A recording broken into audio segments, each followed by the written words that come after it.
Halo, selamat pagi teman-teman semua. Shalom. Apa kabarnya teman-teman hari ini? Semoga teman-teman dalam keadaan yang sehat ya.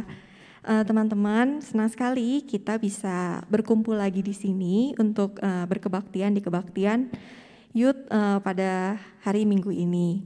Teman-teman, mari kita mulai kebaktian kita. Mari kita bangkit berdiri, kita menaikkan satu buah pujian yang kita mau bersyukur sama Tuhan, kita mau naikkan nama Tuhan, kita mau mulai kebaktian kita dengan nyanyian mulia-mulia namanya.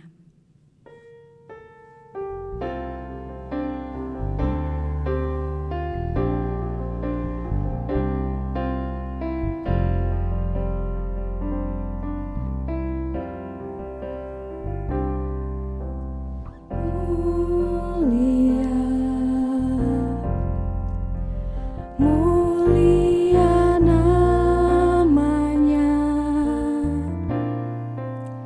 bagi Yesus kemuliaan, puji sembah.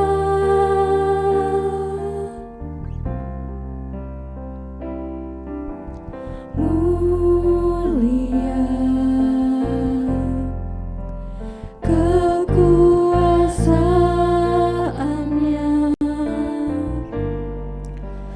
memberi berkat bagi jemaat, bersyukurlah.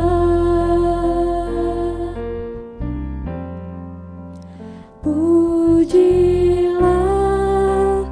tinggikanlah Rajamu Yesus. Dialah selamanya Sang Raja benar.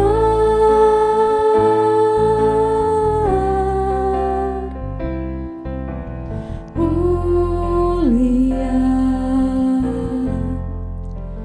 mulia namanya, Sang Penebus, Maha Kudus, Maha Besar.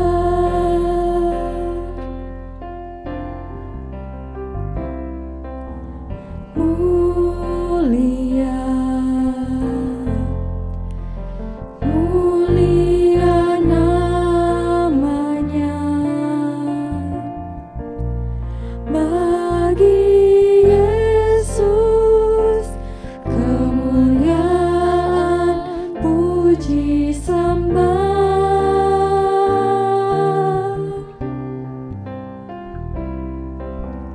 Mulia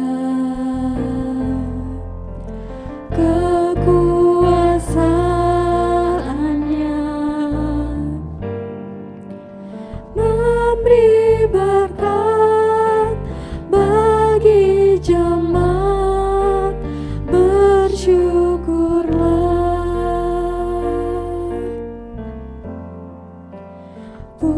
Pujilah, tinggikanlah Rajamu Yesus. Dialah selamanya Sang Raja benar.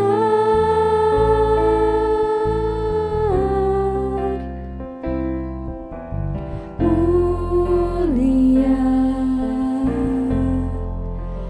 mulia namanya,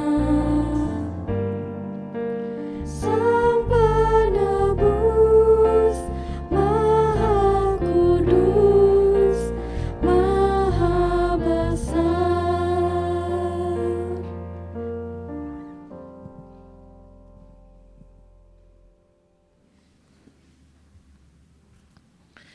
Kita mulai kebaktian remaja pemuda hari Minggu ini. Ibadah ini berlangsung dalam nama Allah Bapa, Anak, dan Roh Kudus. Kasih karunia dan damai sejahtera dari Allah Bapa kita dan dari Tuhan Yesus Kristus menyertai saudara sekalian. Amin. Ya teman-teman, pada minggu kemarin kita sudah merayakan Hari Raya Paskah. Sebuah hari di mana kita merayakan kebangkitan Tuhan Yesus dari antara orang mati, dan suatu hari raya di mana kita merayakan bahwa Yesus hidup. Dia hidup di antara seluruh orang mati. Nah, teman-teman, dalam Paskah ini banyak disimbolkan bahwa kebangkitan Tuhan itu artinya adalah kebangkitan juga untuk kita. Tuhan sudah menebus kita dari dosa, dan Dia juga telah mengalahkan maut. Dan itu berarti bahwa segala dosa-dosa kita, segala kesalahan kita, segala sakit, penyakit, baik fisik maupun dalam mental juga, semuanya tuh udah dihapuskan sama Tuhan. Teman-teman, mari kita tundukkan kepala kita pejamkan mata kita. Kita mau lihat lagi kehidupan kita selama 1 minggu ini.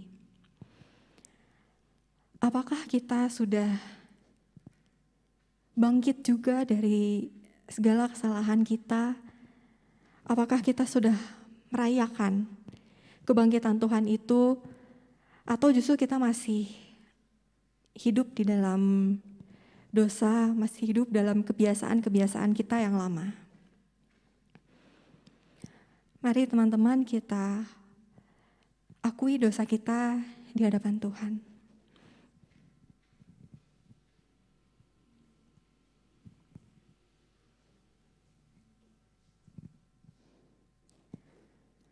Allah Bapa kami yang bertata dalam kerajaan surga. Bapa, ini kami anak-anak-Mu, kami datang dengan merendahkan diri kami ya Bapa. Kami ini anak-anak-Mu yang masih berlumuran dosa, masih penuh dengan kesalahan dan masih sangat mudah jatuh ke dalam godaan. Bapa, kami percaya bahwa Engkau telah mengampuni segala dosa-dosa kami, Engkau telah memperbaharui hati kami dan jiwa kami ya Bapa.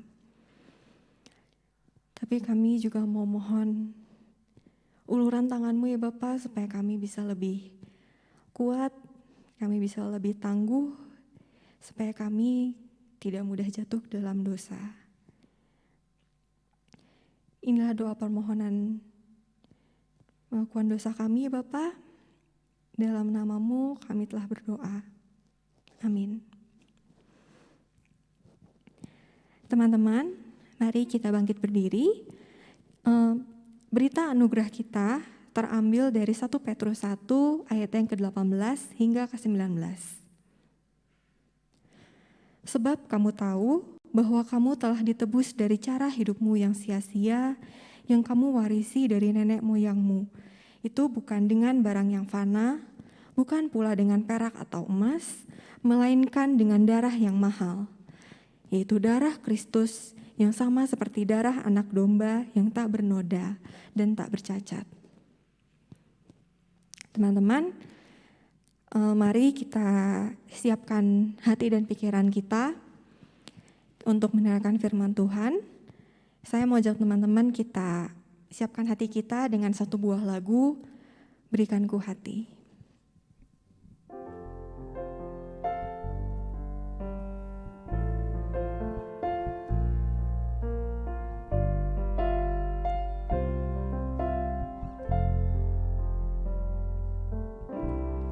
Berikan ku hati seperti hati-Mu yang penuh dengan belas kasihan. Berikan ku mata seperti mata-Mu, memandang tuaian di sekelilingku. Berikan ku tangan-Mu untuk melakukan Tuhan.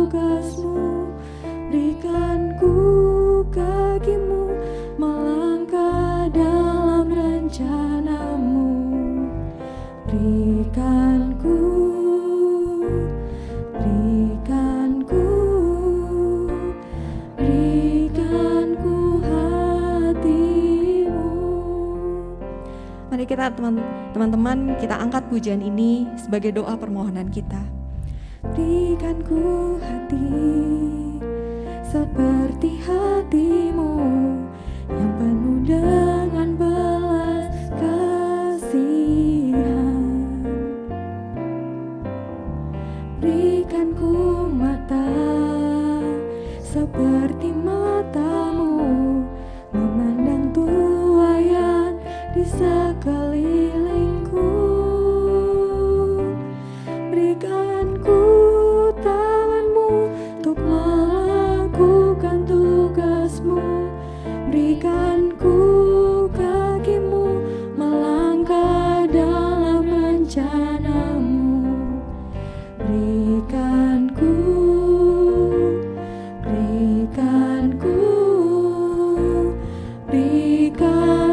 hatimu.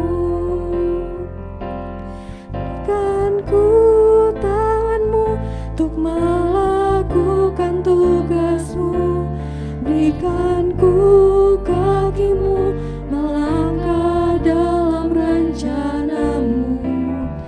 Berikan ku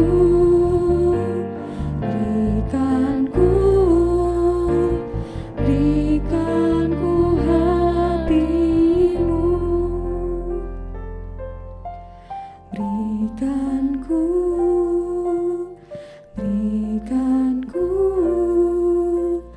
Berikan ku hatimu.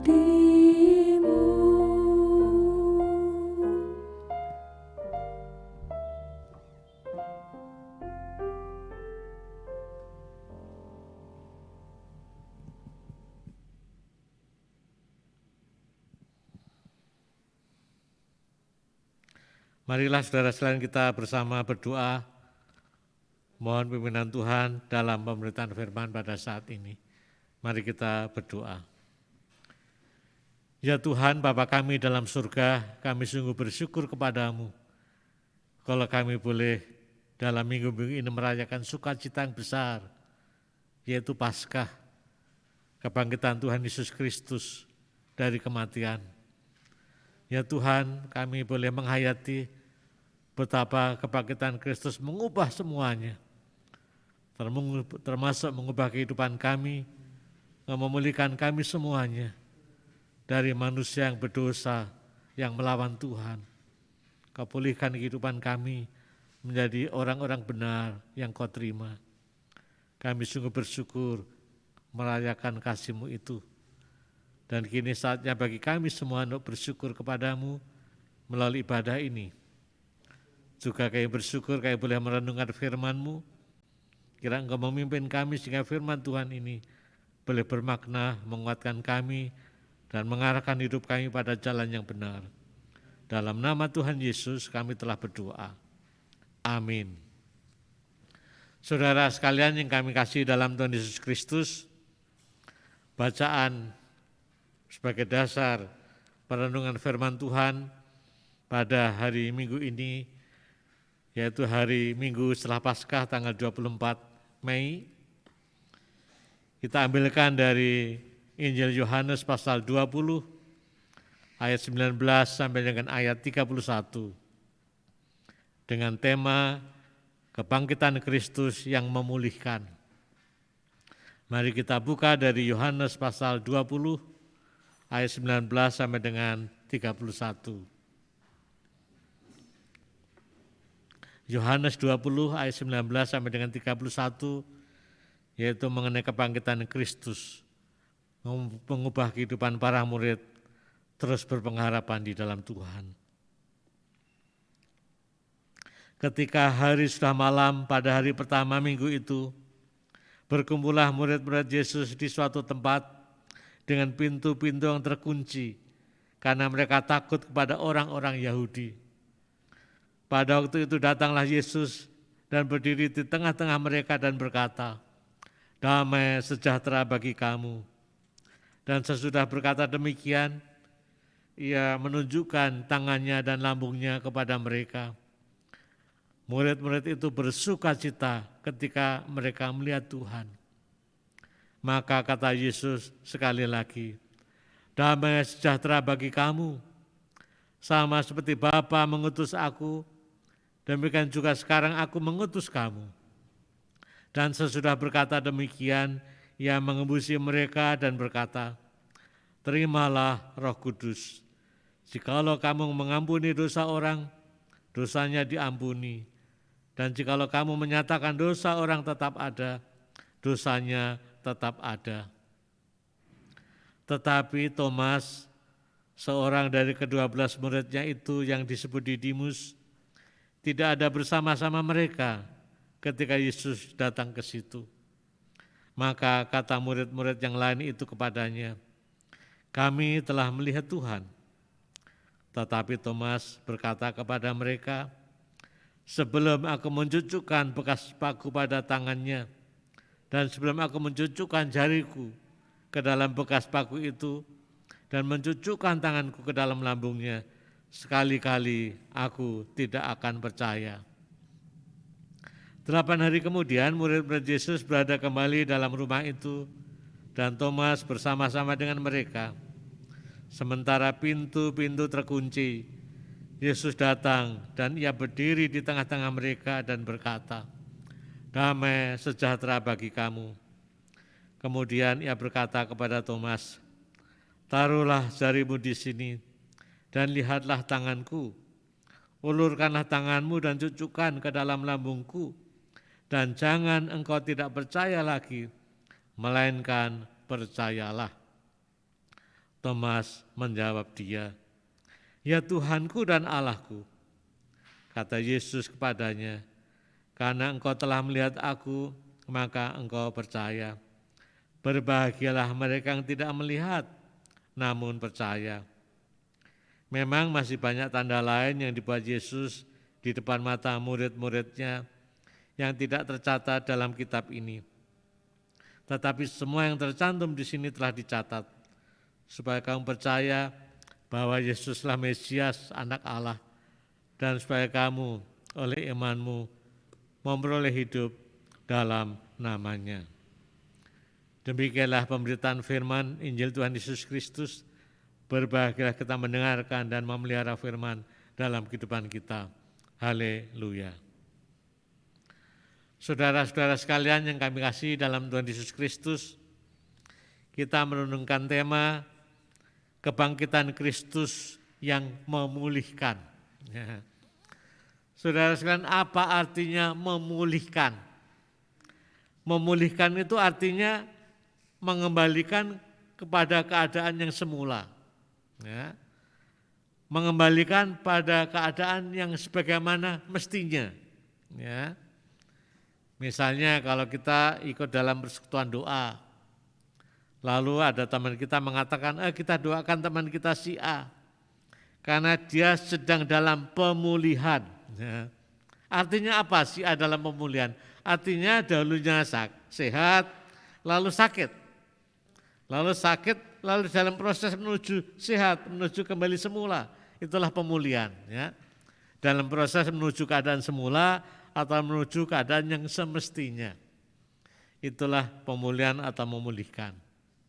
Lalu tema kita kebangkitan Kristus yang memulihkan, apa artinya? Kristus memulihkan apa? Kebangkitan Kristus memulihkan atau mengembalikan manusia pada keadaan yang semula, keadaan yang sebagaimana mestinya. Keadaan yang semula yang sebagaimana mestinya itu apa? Yaitu kondisi keadaan manusia yang hidup begitu damai dengan Allah, damai dengan sesama, damai dengan diri sendiri, seperti tercermin di dalam kitab Kejadian pasal 1 dan 2 sebelum manusia jatuh di dalam dosa. Kita tahu saudara sekalian, Tuhan menciptakan manusia itu sungguh amat baik, termasuk alam semesta ini. Lalu Tuhan mengatakan atau menempatkan manusia pertama di Taman Eden. Lalu Tuhan mengatakan semuanya boleh kamu makan, kecuali pohon yang di tengah, pohon pengetahuan yang baik dan jahat, jangan kamu makan. Begitu kamu makan, kamu akan mati. Manusia pertama Adam dan Hawa tahu maksudnya Tuhan Yesus itu. Lalu mereka di Taman Eden itu melihat suasana yang indah, bagus dan seterusnya. Sekonyong-konyong muncullah ular. Ya. Ular ini katakanlah mewakili atau representasi dari kuasa si jahat. Ya. Ular ini membujuk, kamu tidak apa-apa makan buah itu. Justru kalau kamu makan buah itu, kamu akan menjadi seperti Allah. Manusia jadi goyah, Hawa jadi goyah. Dia berpikir, oh iya ya. Dan lagi buah itu begitu bagus, indah. Kelihatannya enak dimakan. Jadilah manusia pertama itu lebih mengikuti, percaya pada suara si jahat itu daripada taat pada Allah. Maka diambillah buah itu, dimakan dan dikasihkan suaminya Hawa, Adam. Akhirnya jatuhlah mereka di dalam dosa. Itulah dosa masuk ke dalam dunia melalui Adam dan Hawa yang melanggar perintah Tuhan, yang lebih percaya pada kata-kata si jahat, si iblis, sehingga mereka jatuh di dalam dosa. Sejak itulah saudara sekalian, dosa seperti sel kanker masuk dalam kehidupan manusia, terus merambat, terus berkembang, terus merambat, menjalar dan mempengaruhi semua manusia. Dan kita tahu apa akibatnya setelah manusia jatuh di dalam dosa. Akibatnya adalah hubungan-hubungan yang dahulu baik, harmonis, relasi-relasi yang baik dan harmonis menjadi rusak. Kalau dulu hubungan Allah dengan manusia begitu harmonis, manusia dengan Allah terlibat dalam satu hubungan yang indah sekali, yang intim sekali. Sekarang hubungan jadi rusak. Manusia takut bertemu dengan Allah. Hubungan antara manusia juga rusak. Ada menyalahkan Hawa, Hawa menyalahkan ular dan seterusnya, saling menyalahkan, hubungan tidak damai. Hubungan dengan diri sendiri juga rusak. Mereka malu, kedapatan telanjang dan seterusnya dan seterusnya. Dan karena hubungan dan relasi itu rusak itulah, maka akhirnya muncullah kejahatan karena dosa manusia. Setelah itu kita akan membaca pada pasal 4 setelah manusia jatuh dalam dosa, yaitu kitab Kejadian pasal 4, terjadilah pembunuhan Kain terhadap adiknya Habil dan seterusnya. Dosa merusak tatanan kehidupan manusia, merusak segala-galanya.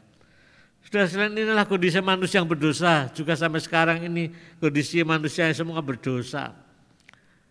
Manusia yang berdosa ini boleh diumpamakan seperti manusia yang sakit. Maka perlu disembuhkan, perlu dipulihkan. Siapa bisa menyembuhkan dan memulihkan manusia yang berdosa ini? Yang sanggup dan bisa memulihkan keadaan manusia yang berdosa ini adalah Tuhan Yesus Kristus sendiri. Melalui kematiannya di kayu salib dan kebangkitannya di hari Paskah, Tuhan Yesus memulihkan keadaan kita. Dari manusia yang berdosa dipulihkan menjadi manusia yang benar di hadapan Allah. Saudara sekalian, itulah berita sukacita kebangkitan Kristus, memulihkan kehidupan manusia menjadi yang baik, yang benar, yang diterima Allah, hidup sebagaimana mestinya. Kalau dikatakan kebangkitan Kristus memulihkan, itu artinya sebelumnya Tuhan Yesus juga mati, disalibkan itu juga mati sungguhan. Saya kira kita perlu meyakinkan kembali, Tuhan Yesus disalibkan mati itu mati sungguhan. Ya. Tidak pura-pura atau tidak mati suri, atau ada yang mengatakan indahlah yang mati itu muridnya, bukan, yang disalibkan Yesus dan mati sungguhan. Itu ditulis dalam Alkitab Yohanes 19 ayat 30. Saya baca, ya kita mengulang sejenak peristiwa yang lalu, penyaliban dan kematian Tuhan Yesus. Yohanes 19 ayat 30 saya bacakan demikian. Waktu Yesus disalib itu ya. Sesudah Yesus meminum anggur asam itu, berkatalah ia, sudah selesai. Lalu ia menundukkan kepalanya dan menyerahkan nyawanya. Artinya mati sungguhan. Dan prajurit-prajurit Roma waktu itu belum terlalu yakin apakah ia mati sungguhan. Maka lambungnya ditusuk ya, dengan tombak. Lalu dikatakan keluarlah darah dan air sebagai bukti Yesus sungguh-sungguh mati.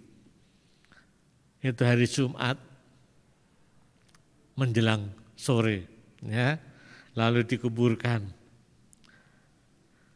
Lalu setelah itu kan hari Sabtu, ya, pergantian hari penanggalan zaman itu dimulai dari petang.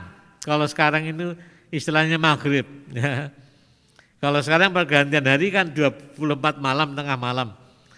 Kalau zaman itu pergantian hari itu petang, ya. Jadi Jumat siang sampai Jumat siang lah Tuhan Yesus disalibkan. Lalu maghrib jam 6 itu sudah Sabat, Sabtu. Ya. Nah di sanalah mereka istirahat.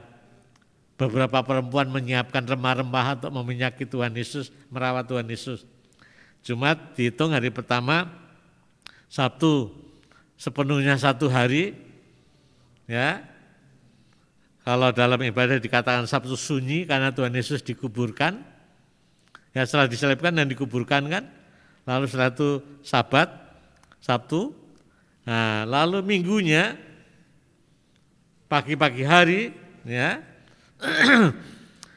Murid-murid Tuhan Yesus ke sana ke kubur Tuhan Yesus. Pintu sudah terbuka lalu dilihat Tuhan Yesus sudah enggak ada. Hanya kain kafannya. Lalu malaikat mengatakan, "Mengapa kamu mencari ya orang yang hidup di antara orang mati? Ia sudah bangkit." Nah, itulah peristiwa Paskah, bangkit. Ya. Yang kita rayakan minggu lalu tanggal 17, Yesus bangkit. Paskah hari kemenangan. Artinya Yesus hidup sungguhan, bangkit sungguhan. Dan inilah yang membuat Tuhan Yesus mampu dan bisa memulihkan kehidupan kita yang berdosa menjadi baik dan benar kembali. Bagaimana penjelasannya kira-kira? Penjelasannya adalah kematian Tuhan Yesus di kayu salib. Ya, itu semacam mewakili kita yang berdosa ini yang mestinya disalib karena dosa kita. Tuhan Yesus tidak berdosa, tapi kitalah manusia yang berdosa. Kitalah yang mestinya menanggung hukuman itu. Tapi Kristus dengan rela menanggungnya sampai dengan mati kayu salib, dan dalam pengakuan iman dikatakan turun ke dalam kerajaan maut, ke dalam neraka. Mengalami penderitaan sampai dengan menderitanya, hukuman sampai menderitanya, hukuman maut, neraka, kerajaan maut. Yesus alami. Supaya apa?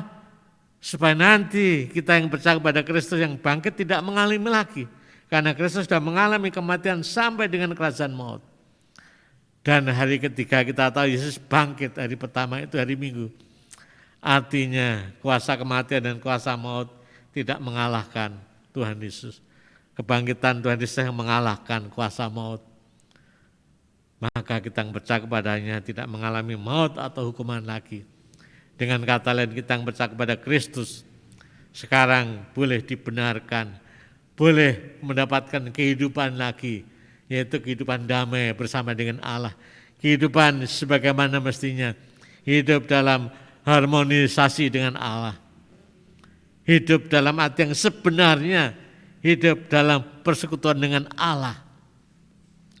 Itulah yang dikatakan dalam ayat kita, maksud Injil ditulis yaitu pasal Yohanes 20, pasal yang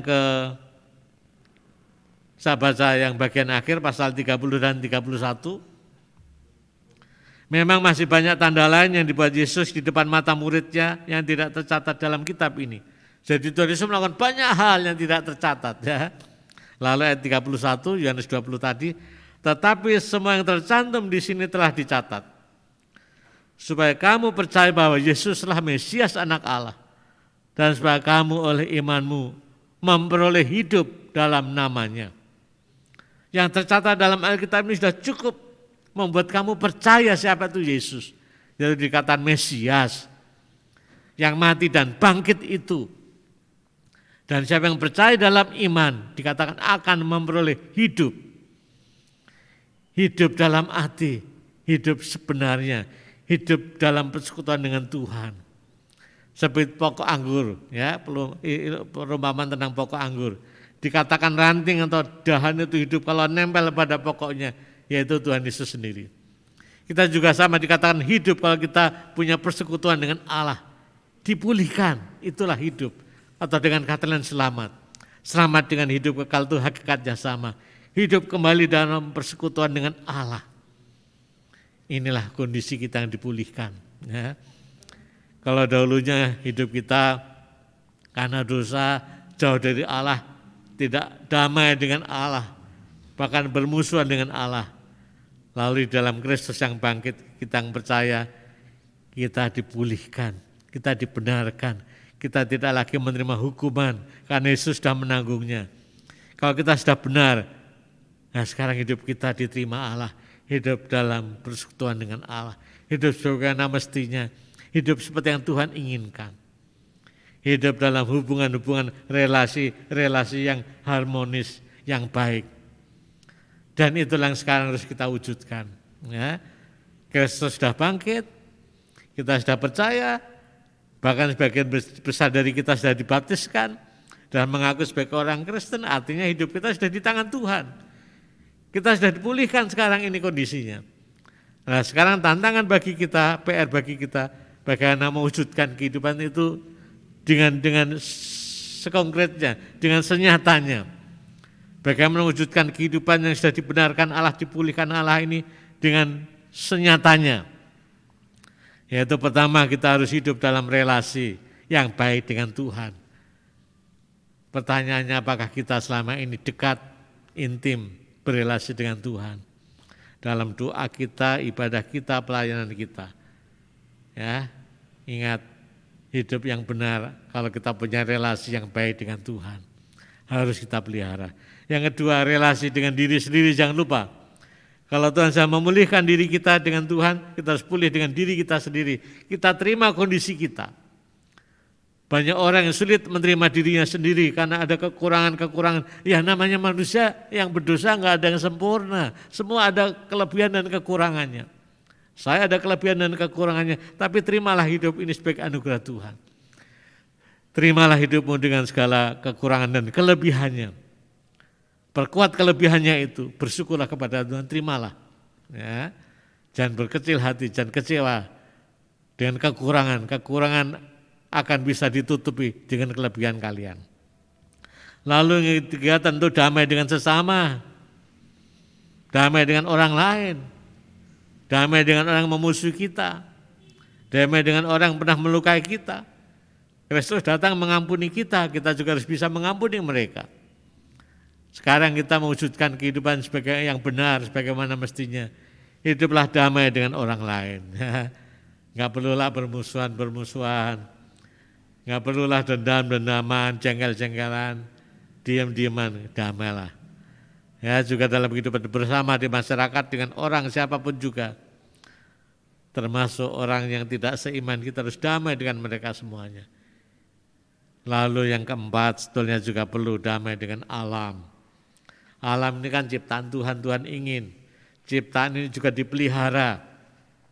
Seperti waktu Tuhan di Taman Eden, manusia di Taman Eden, manusia dimandatkan oleh Tuhan untuk memelihara, mengelola alam dunia ini. Itulah manusia yang pertama. Itulah manusia sebagaimana mesti yang Tuhan inginkan, mengelola alam ini. Itulah saudara sekalian kebangkitan Kristus memulihkan hidup kita menjadi manusia sebagaimana mesti yang Tuhan inginkan. Yaitu apa? Hidup dalam relasi damai dengan Allah, dengan diri sendiri, dengan sesama orang lain, dan dengan alam ini. Inilah panggilan kita semua, dan marilah kita terus wujudkan. Ingatlah kebangkitan Kristus sudah mengubah dan memulihkan hidup kita semuanya. Wujudkanlah itu. Amin. Kita bersaat teduh sejenak saudara sekalian.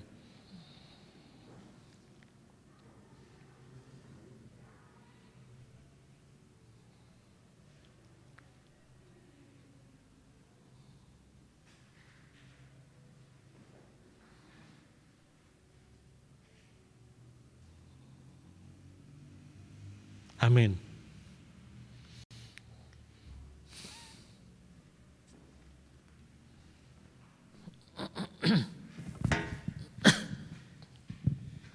Saudara-saudara, kami undang untuk berdiri. Kita akan mengikrarkan pengakuan iman kita seturut dengan pengakuan iman rasuli. Aku percaya kepada Allah, Bapa yang Maha Kuasa, Khalik langit dan bumi, dan kepada Yesus Kristus, Anaknya tunggal Tuhan kita, yang dikandung dari Roh Kudus, lahir dari anak darah Maria, yang menderita sengsara di bawah pemerintahan Pontius Pilatus, disalibkan, mati dan dikuburkan, turun ke dalam kerajaan maut. Pada hari yang ketiga, bangkit pula dari antara orang mati, naik ke surga, duduk sebelah kanan Allah, Bapa yang Maha Kuasa. Dan dari sana Ia akan datang untuk menghakimi orang yang hidup dan yang mati. Aku percaya kepada Roh Kudus, gereja yang kudus dan am, persekutuan orang kudus, pengampunan dosa, kebangkitan orang mati, dan hidup yang kekal. Amin. Amin. Kami persilakan duduk kembali.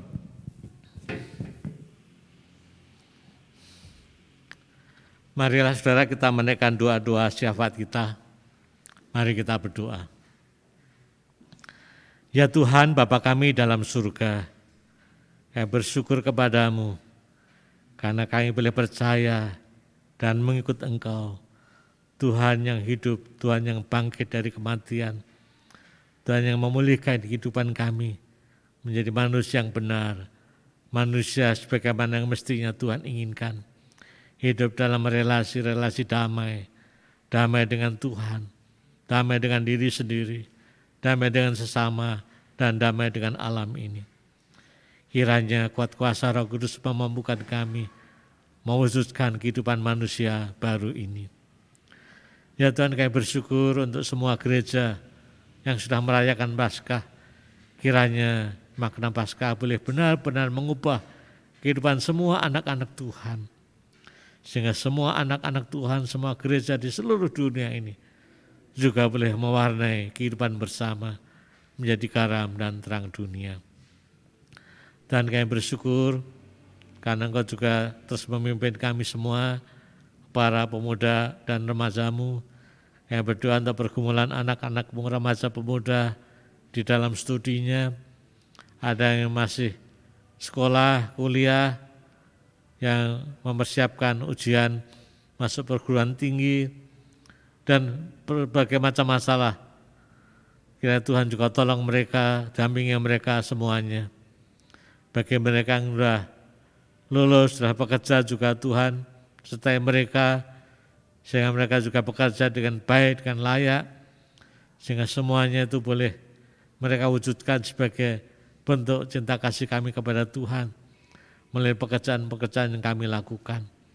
Juga untuk pelayanan-pelayanan anak muda, remaja pemuda, dan berkati sehingga semuanya boleh semakin menambah cinta kasih kami kepada Tuhan, juga kepada gereja dan sesama kami. Kami bersyukur untuk mereka semuanya.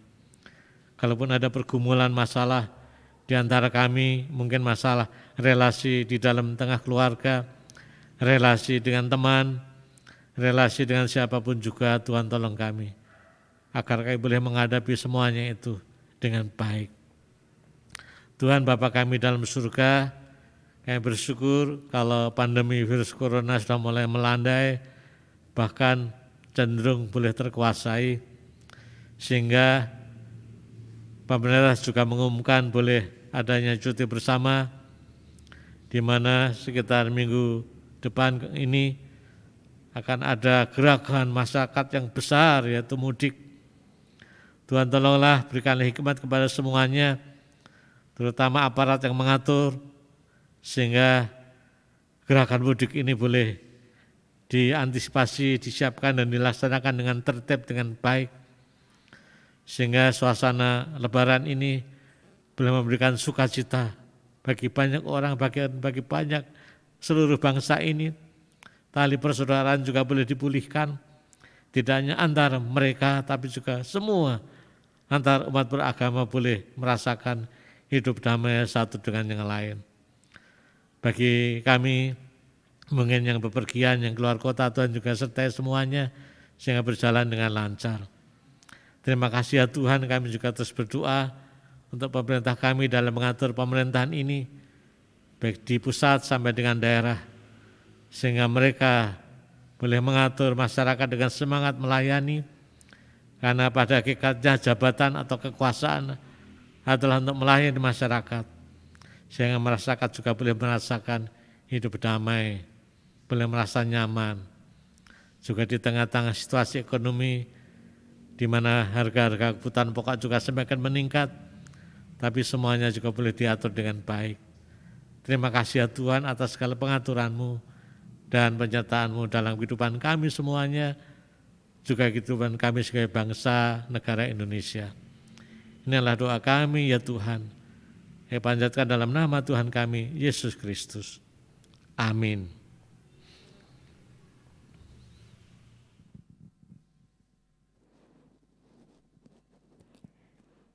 Ya teman-teman, setelah tadi kita mendengarkan khotbah, kini tiba saatnya untuk kita membawa ungkapan syukur kita. Mari kita membawa ungkapan syukur kita melalui persembahan transfer ke rekening GKI Taman Cibunut atau melalui QR Code yang ditampilkan pada layar teman-teman saat ini. Nats persembahan kita diambil dari Roma 11 ayat yang ke-36. Sebab segala sesuatu adalah dari Dia dan oleh Dia dan kepada Dia. Bagi Dialah kemuliaan sampai selama-lamanya. Mari kita bawa persembahan kita dalam doa. Bapa, kami mau mengucap syukur atas segala berkat yang telah Kau limpahkan kepada kami yang tidak henti-hentinya kami terima setiap hari ya Bapa. Kini kami mau memberikan sebagian dari apa yang telah Kau berikan dan titipkan kepada kami. Berkati persembahan ini ya Bapa, supaya persembahan ini benar-benar bisa dipakai untuk membangun gereja-Mu, untuk menolong saudara-saudara kami yang kesulitan, dan supaya persembahan ini boleh menjadi alat supaya semakin banyak orang boleh melihat kuasa dan kemuliaan-Mu ya Bapa. Berkati juga orang-orang yang akan mengelola persembahan ini, jamahlah tangan dan pikiran mereka ya Bapa, supaya mereka dipenuhi dengan kejujuran dan hikmat yang daripada-Mu saja. Terima kasih ya Bapa, inilah doa persembahan yang kami naikkan dalam nama anak-Mu saja. Amin. Ya teman-teman, melalui khotbah tadi kita sudah diingatkan bahwa kebangkitan Kristus itu adalah suatu momentum yang luar biasa buat kita dan iman kita sebagai orang Kristen. Dia tidak hanya bangkit dari antara orang mati, tapi Dia juga memulihkan dan Dia juga mengangkat kita dari dosa. Melalui khotbah tadi kita diingatkan bahwa kebangkitan Tuhan Yesus itu memulihkan kita. Memulihkan kita dari segala luka, dari segala sesuatu yang masih mengganjal dan menjadi duri dalam daging kita. Dan kebangkitan Kristus juga memulihkan setiap hubungan yang kita punya. Nah teman-teman, di penghujung kebaktian ini, saya mau ajak teman-teman, mari kita sama-sama menjalankan khotbah tadi. Kita mulai dengan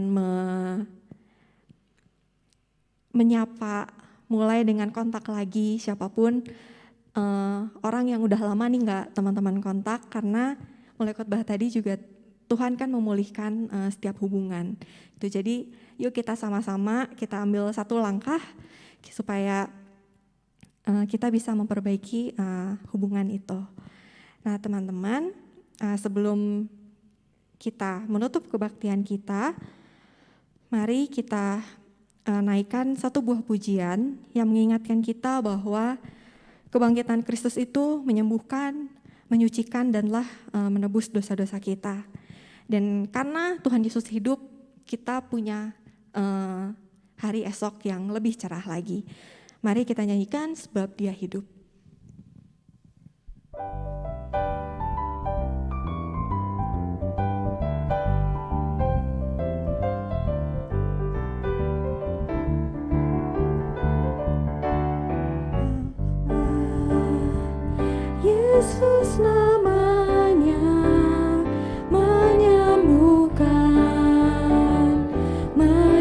menyucikan, bahkan mati tebus dosaku. Kubur kosong membuktikan Dia hidup.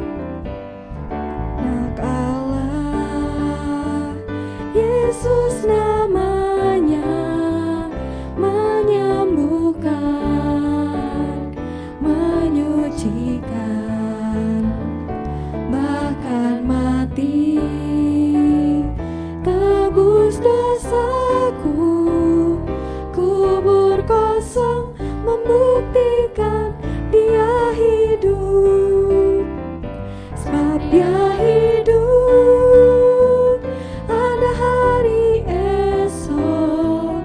Sebab Dia hidup, ku tak gentar, karena ku tahu Dia pegang hari esok. Hidup jadi berarti sebab Dia hidup.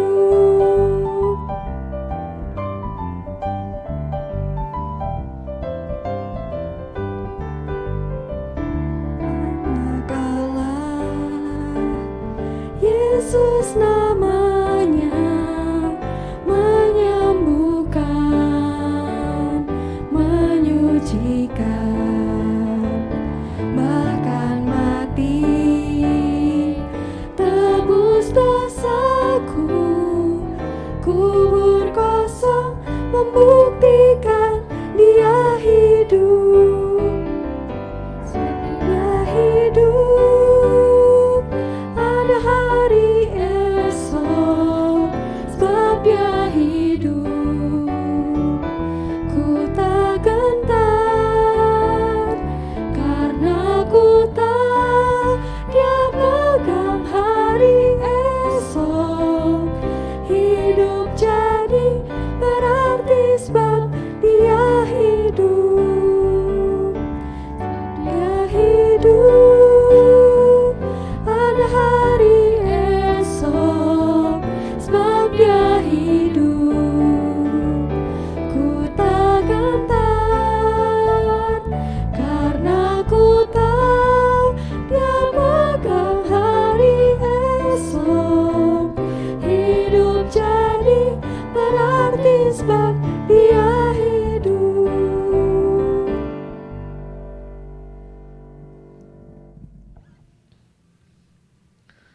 Saudara sekalian, kembalilah dalam damai sejahtera Tuhan. Arahkanlah hatimu kepada Tuhan dan terimalah berkat Tuhan. Tuhan menyinari engkau dengan wajah-Nya. Tuhan memberi engkau dengan kasih karunia-Nya. Tuhan menghadapkan wajah-Nya kepadamu dan memberi engkau damai sejahtera. Amin.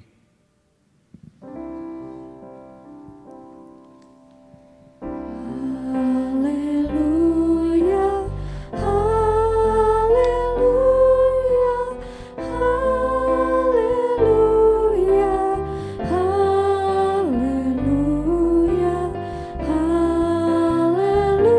haleluya, amin, amin, amin.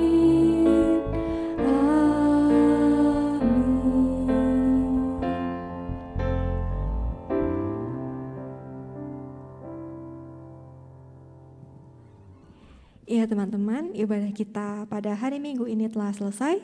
Selamat hari Minggu, Tuhan berkati.